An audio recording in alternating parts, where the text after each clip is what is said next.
सोच समझकर बोल। एक बार की बात है, एक बहुत बड़े राज्य में एक राजा निवास करता था। राज्य में सभी लोग सुख संपन्न थे, लेकिन राजा के कोई संतान नहीं थी। संतान सुख न पाकर राजा हमेशा दुखी रहता था। एक बार राज्य में एक बहुत ही जाने माने साधु अपने साधुओं की टोलियों के साथ आए। राजा को जब साधु महात्मा के आने की खबर मिली तो राजा बहुत प्रसन्न हुआ। अगले दिन ही राजा सुबह सुबह साधु महात्मा की कुटिया में पहुंचा और संतान प्राप्ति के लिए प्रार्थना करने लगा। राजा की बात सुनकर साधु ने कहा, राजन, आपके प्रारब्ध में संतान नहीं लिखी है। आपकी इस समस्या के लिए मैं आपकी कोई मदद नहीं कर सकता। साधु की बात सुनकर राजा उदास हो गया और उदास मन से ही साधु की कुटिया से लौट आया। इधर साधु महात्मा के एक शिष्य ने जब राजा को अपने लाव लश्कर के साथ कुटिया से लौटते देखा तो राजा से यहाँ आने का कारण पूछा।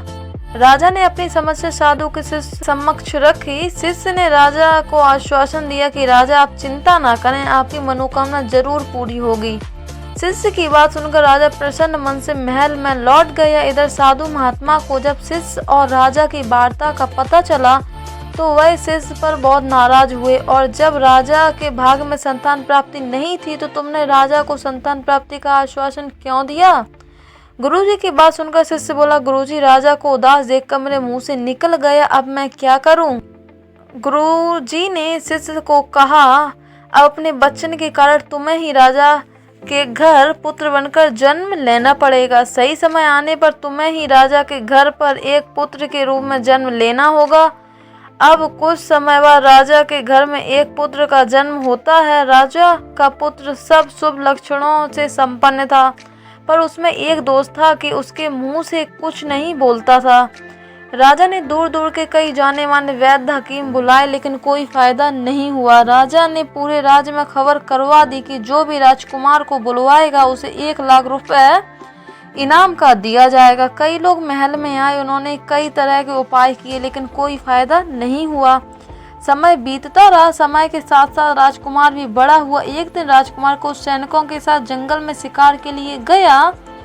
वहाँ एक शिकारी शिकार की तलाश में बैठा था। शिकारी काफी देर से शिकार के लिए पक्षी खोज रहा था, लेकिन उससे कोई भी पक्षी दिखाई नहीं दे रहा था। तभी पास ही के एक पेड़ पर बैठा एक पक्षी बोल पड़ा। पक्षी की आवाज सुनकर ही शिकारी की नजर पड़ी पर और उसने तीर से निशाना लगाकर पक्षी को मार गिराया। राजकुमार के पास से ही इस पूरे नजारे को देख रहा था।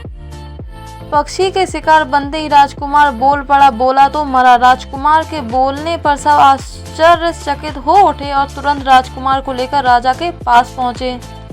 राजा के पास पहुंचकर सैनिकों ने सारी बात महाराज को बता दी। राजा को सैनिकों की बात पर बिल्कुल भी यकीन नहीं हुआ। उसे लगा सैनिक 1 लाख रुपए के इनाम के लिए राजा को राजकुमार के बोलने की झूठी कहानी बता रहे हैं। राजा ने सैनिकों की बात को झूठा मानकर सैनिकों को फांसी का हुक्म सुना दिया। सैनिकों को फांसी का हुक्म सुनकर राजा फिर बोल उठा।